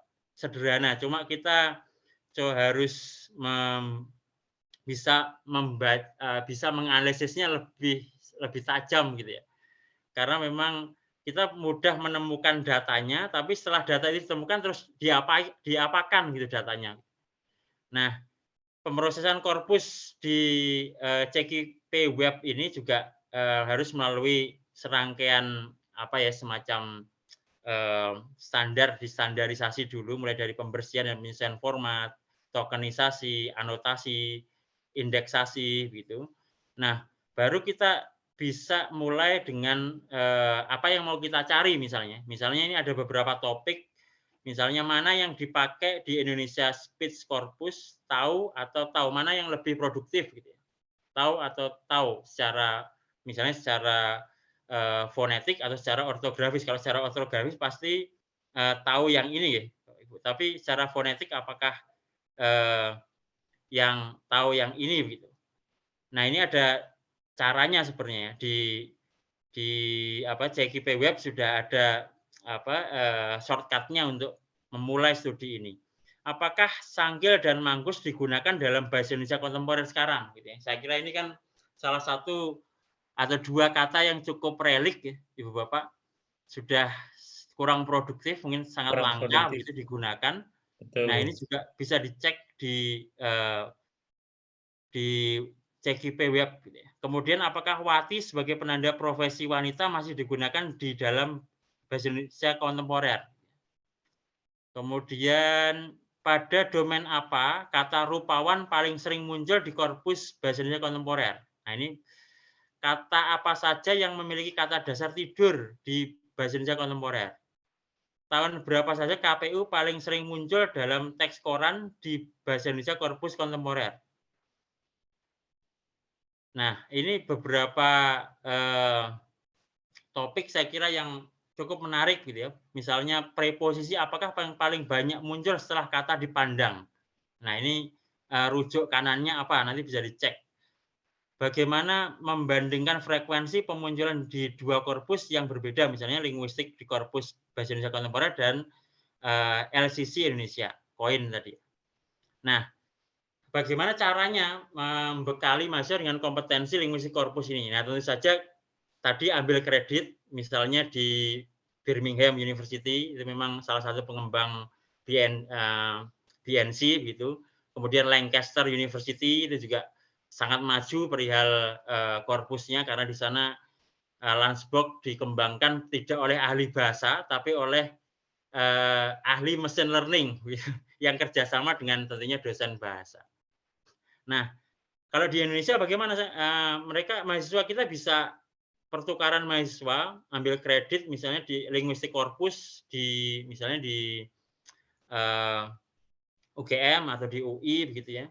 Atau machine learning, saya kira ini banyak khususnya di jurusan TI atau RStudio begitu. Karena machine learning seperti Python, RStudio ini nanti akan sangat memudahkan untuk produksi satu aplikasi yang sangat membantu. Kebetulan kami di Prodi mengembangkan satu aplikasi yang berbasis Python untuk mengklasifikasi jenis-jenis kopula dalam bahasa Indonesia, adalah, ialah, gitu. Sehingga datanya ketika kami ambil dari korpus yang basisnya Leipzig, kemudian kami masukkan ke dalam aplikasi itu, secara otomatis Python mengerjakan itu tanpa kita banyak turut campur kita gitu. Kemudian yang terakhir adalah kompetensi pendokumentasian bahasa. Kalau untuk di Jawa ini memang agak kurang pas mengembangkan kompetensi ini, tapi untuk perguruan tinggi di Kalimantan, Sulawesi, kemudian di Nusa Tenggara dan di Papua, ini saya kira akan sangat cocok.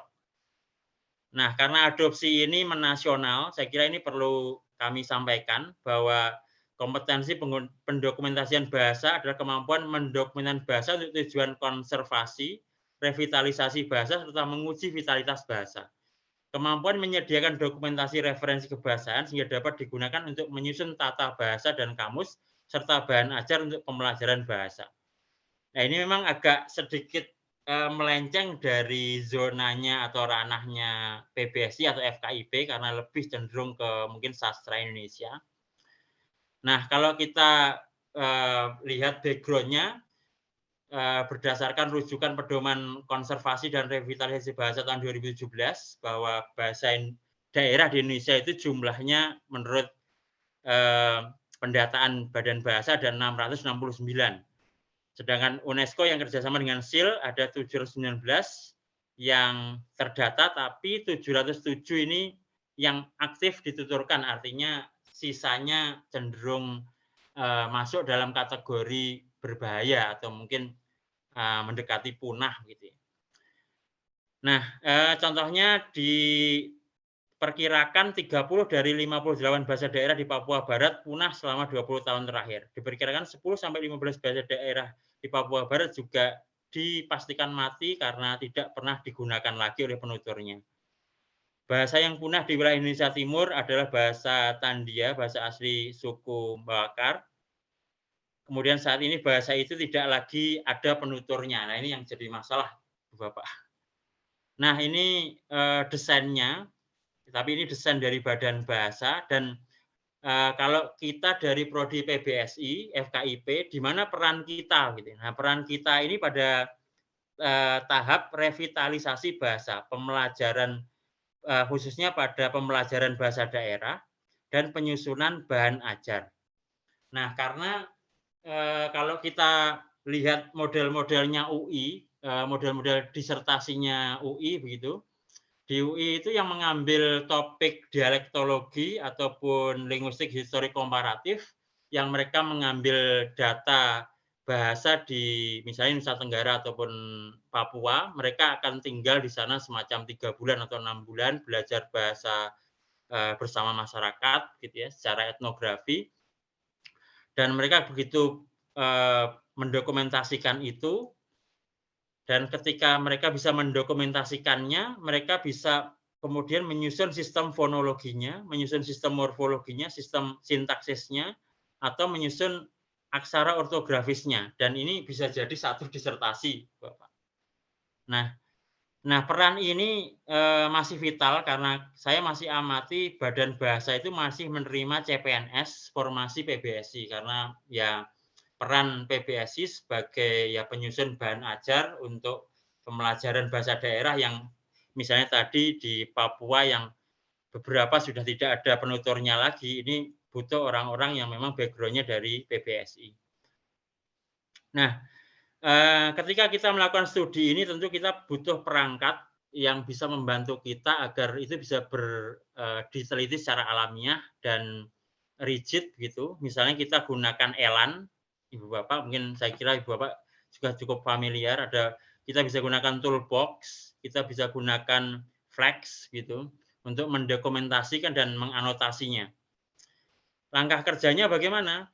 Misalnya ya kita mulai dengan merekam, ya seperti tadi datang ke desa sasaran, ya bercengkrama tinggal dengan masyarakat asli yang masih menuturkan bahasa itu, merekam penggunaan bahasanya. Ya kalau kita ingat Pak Sudaryanto yang senior gitu ya, dengan metode simak bebas libat cakap atau simak libat cakapnya, mungkin kita akan terbayang bagaimana mendokumentasikannya, memindahkan rekaman ke dalam ranah digital, membuat transkripsi, penerjemahan, anotasi, dan metadata, mengarsipkan dan membuat objek arsip penandaan, menganalisis sistem fonologi, morfologi, dan sintaksis, dan membuat kamus. Nah, ini mungkin luaran akhir yang memang kelihatan. Dan bagaimana langkah kerjanya, ini mungkin di perguruan tinggi ada di Sulawesi. Kalau kita amati peta ini ya, Ibu Bapak, ini peta-peta yang memang berkumpulnya bahasa-bahasa yang tadi yang didata oleh Badan Bahasa dan UNESCO ini di Sulawesi, Nusa Tenggara, dan Papua ini memang berkumpul yang belum terdokumentasi dengan baik begitu. Nah, caranya ya memang BKP-nya sudah ada gitu ya, tinggal kita siapkan mahasiswa kita, tapi memang di PBSI kalau ada mata kuliah LHK atau dialektologi memang mungkin ada gitu, tapi pendalamannya mungkin akan jauh berbeda dengan di Prodi Sastra Indonesia atau yang menempuh Sastra Indonesia di khususnya bidang linguistik gitu. Nah, proyek-proyek penelitian atau riset, BKP penelitian riset, studi proyek atau independen, studi atau proyek independen ini bisa ditempuh oleh mahasiswa kita tentunya dengan pendampingan dosen atau payung bersama mahasiswa untuk menggarap ini.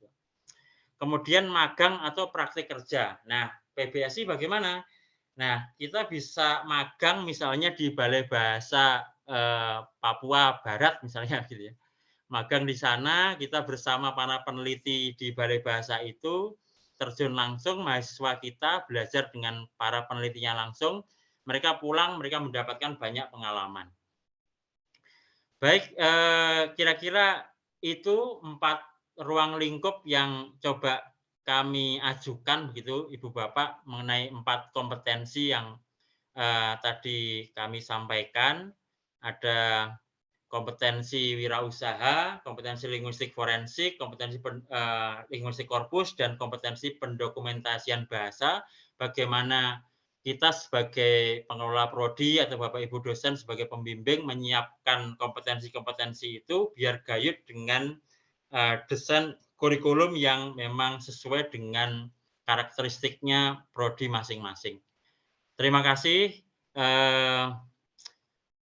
Kesempatan berikutnya mungkin saya kembalikan ke Pak Daryanto, Mas Dar. Monggo, terima kasih.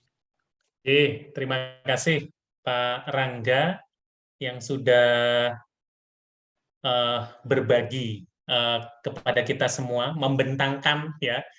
Tadi hal menarik, ada 4 kompetensi: wirausaha, literasi, linguistik forensik, linguistik korpus, dan pendokumentasian bahasa ya. Ini kalau dilihat dari 4 kompetensi ini memang munculnya di era yang saat ini ya. Jadi bisa dibilang cukup baru dan saya pikir bisa dielaborasi lebih lanjut lagi dalam bentuk penelitian, pengabdian, kemudian hal juga dalam pengajaran seperti itu. Baik, Bapak dan Ibu serta teman-teman yang berbahagia, saya berikan kesempatan kepada 2 orang penanya barangkali, mengingat waktu juga. Disilakan Bapak dan Ibu atau teman-teman yang ingin bertanya secara langsung bisa mengaktifkan mikrofon teman-teman, kemudian bisa bertanya secara bernas, secara jelas, begitu. Disilakan Bapak dan Ibu dan rekan-rekan sekalian. 2 penanya barangkali.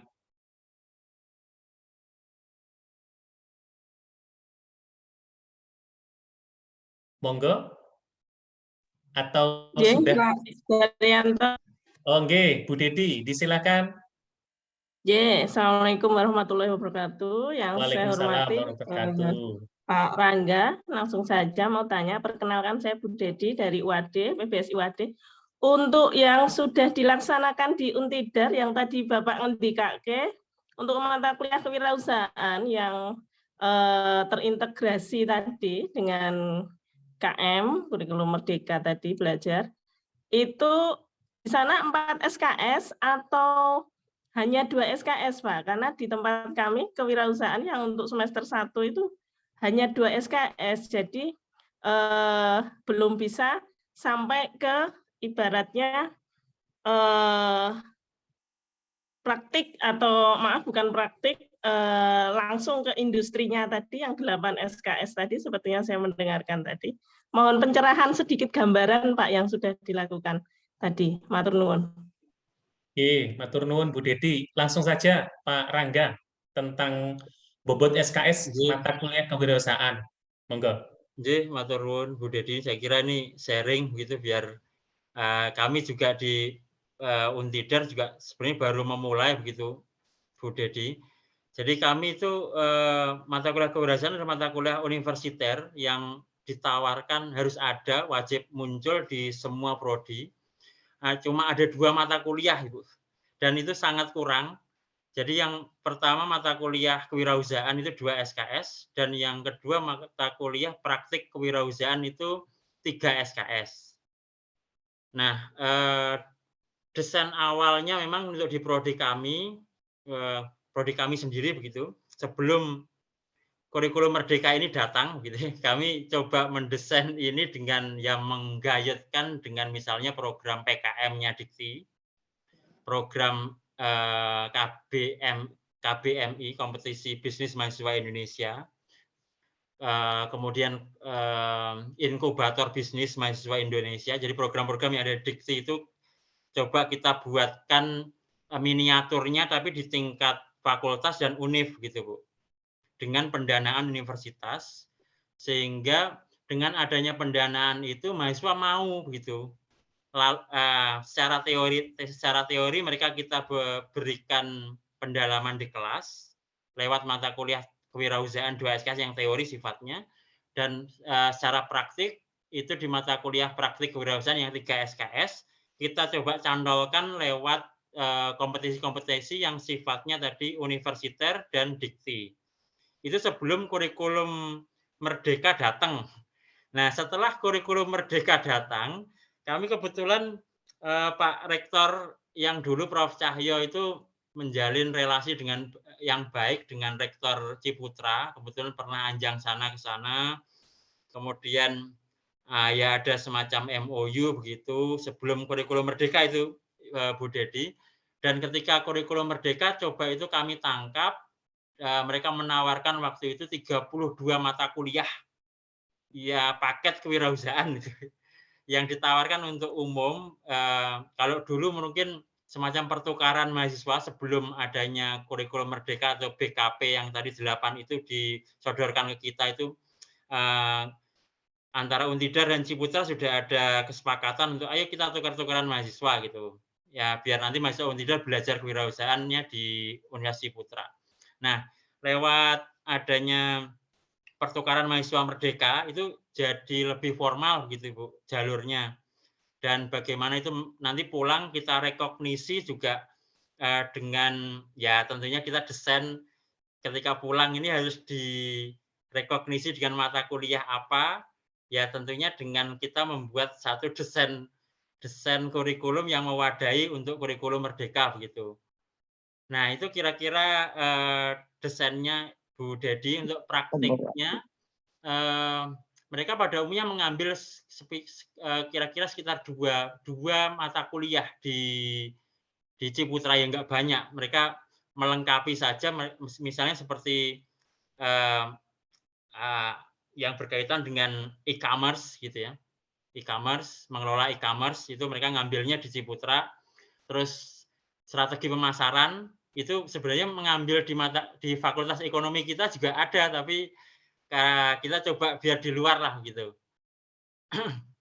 Nah itu gambarannya kira-kira Bu Dedi di kami yang masih satu lagi awal. Pak, karena nyambung sedikit aja. Oh ya, yang itu setelah dibekali itu kemudian mahasiswa atau prodi atau universitas juga membekali sertifikat kompetensi tidak kan? Tadi arahnya mahasiswa ya. Jadi mau usaha di bidang bahasa ya. Jadi kan kebetulan di prodi PBSI di LSP-nya UAD kan baru skema kepenulisan buku dan sebagainya. Nah, itu di sana Untidar sudah sampai ke membekali mahasiswa dengan sertifikat BNSP tidak, kompetensi tidak, matur nuwun. Jadi Bu, ini masalah kita sebenarnya sama Bu di Untidar dan di UAD. Belum ada LSP-nya. Ini kita perlu sowan ke Pak Rohmadi biar segera digagas LSP Wirausaha Literasi ini sebagai penggagas Ratu Lisa gitu. Nah, sementara kami masih SKPI-nya masih tanda tangan semacam dekan gitu Bu, surat keterangan yang ya jadi itu SKPI pendamping ijazah diberikan ketika mereka untuk wisuda itu, tapi tanda tangannya masih tanda tangan dekan Bu, belum yang berafiliasi dengan BNSP. Tapi dalam perkembangannya beberapa dosen kami ini memang sudah diikutkan untuk mengikuti trainer of TOT tentang TOT yang pengembang wirausaha apa itu yang dari BNSP Bu. Cuma untuk sampai ke mendirikan LSP-nya itu yang belum Bu, belum ya sampai sekarang belum ada. Gitu ya, semoga semoga ongoing proses itu segera ada begitu Bu, karena itu memang sifatnya universiter bisa mewadahi semua. Makaten Bu Dedi. Ya, amin. Adopsi semoga segera punya Pak, amin. Oke. Semoga dapat direalisasikan dalam waktu dekat oleh adopsi LSP Untidar gitu Pak Romadi, jadi bisa kemudian ditindaklanjuti dan LSP UAD seperti itu.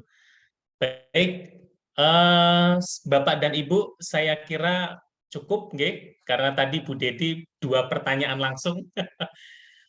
Begitu, terima kasih Pak Rangga yang sudah memberikan materi serta meluangkan waktu untuk kami, Bapak Ibu dosen PBSI UAD, serta Bapak Ibu anggota adopsi dari beragam daerah, serta adik-adik mahasiswa PBSI se-Indonesia.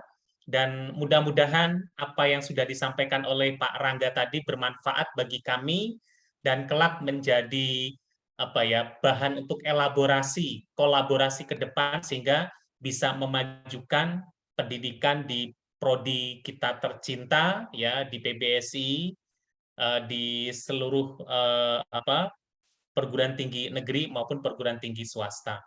Baik, terima kasih. Saya kembalikan kepada pewara, dalam hal ini Ibu Yosi Wulandari, Magister Pendidikan. Disilakan Bu Yosi. Pak Dar, mohon maaf saya dalam perjalanan, mohon bantuannya dulu Pak Dar yang nutup sekalian ya. Oh ya, baik. J. Baik, Bapak dan Ibu, mohon kesediaannya. Pak Dar, foto bersama dulu ya Pak Dar. Foto bersama, baik, ya. Baik.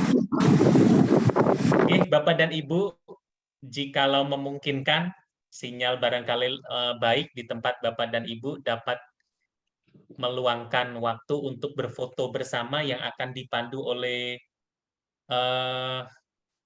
teman dari LSE PBSI, Mbak Diana atau Mbak Tamaya. Silakan.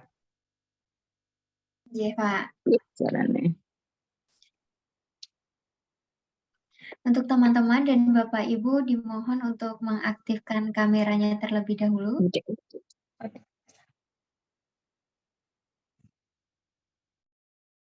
Oh, pakai salam apa ini?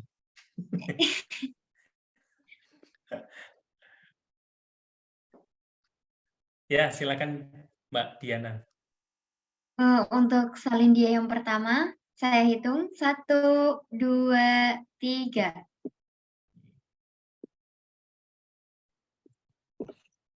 Kemudian untuk yang salin dia kedua, 1, 2, 3. Untuk yang salin dia ketiga, 1, 2, 3.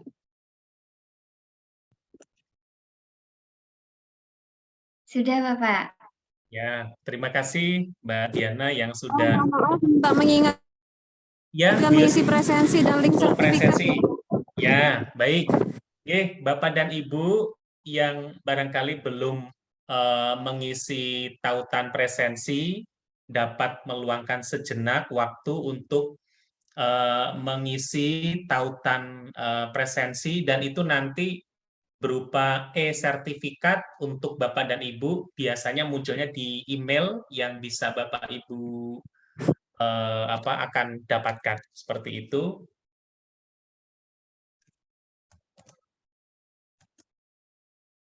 Baik, Bapak dan Ibu, saya kira untuk webinar ini cukup. Lalu waktu karena sudah mengingat pukul 15.49, dan saya kira nanti akan kita tunggu ya webinar-webinar berikutnya, kolaborasi adopsi provinsi DIY, adopsi pusat, serta PBSI FKIP UAD, dan juga barangkali nanti akan dirintis kolaborasi dengan PBSI FKIP Untidar, Pak Rangga. Jadi bisa diadakan webinar, bahkan kalau bisa seminar dalam bentuk yang tatap muka atau offline seperti itu, sehingga bisa diwujudkan, karena barangkali kita terlalu lama ya tatap maya gitu, sehingga agak jarang tatap muka begitu. Oke, kemudian nanti berikutnya kita bisa elaborasi munculnya LSP, dan kalau tidak salah ingat dari Pak Rohmadi sudah disampaikan informasi LSP yang terkait dengan penulis buku, penyunting, dan penyunting substansi, penyunting buku, dan penulis buku ya, kalau tidak salah ingat, dan nanti akan disampaikan oleh beliau di grup keluarga adopsi dan pengurus adopsi serta pengurus adopsi tingkat provinsi se-Indonesia begitu. Terima kasih Bapak dan Ibu, kurang dan lebihnya saya sebagai pewara mohon maaf. Semoga bermanfaat. Selamat menanti waktu berbuka puasa pada hari ini sesuai waktu tempat Bapak Ibu domisili begitu. Terima kasih. Wassalamualaikum warahmatullahi wabarakatuh. Waalaikumsalam warahmatullahi wabarakatuh. Banyak Dar, Mas. Terima kasih, matur nuwun. Oh iya. Pak Roni, matur nuwun, Mas Dar, matur nuwun. Matur nuwun. Terima kasih Mas Rangga. Pak Romadi, matur nuwun. Pak Romadi. Terima kasih Pak Romadi. Tadi ada Bu Isah juga ini dari UPI. Ada, J. Iya. Banyak ya tamu kita hari ini ya, alhamdulillah. Alhamdulillah. Matur. Pak Romadi, ayo ke Jogja, Pak Pong lagi. Oh, baru serius ini.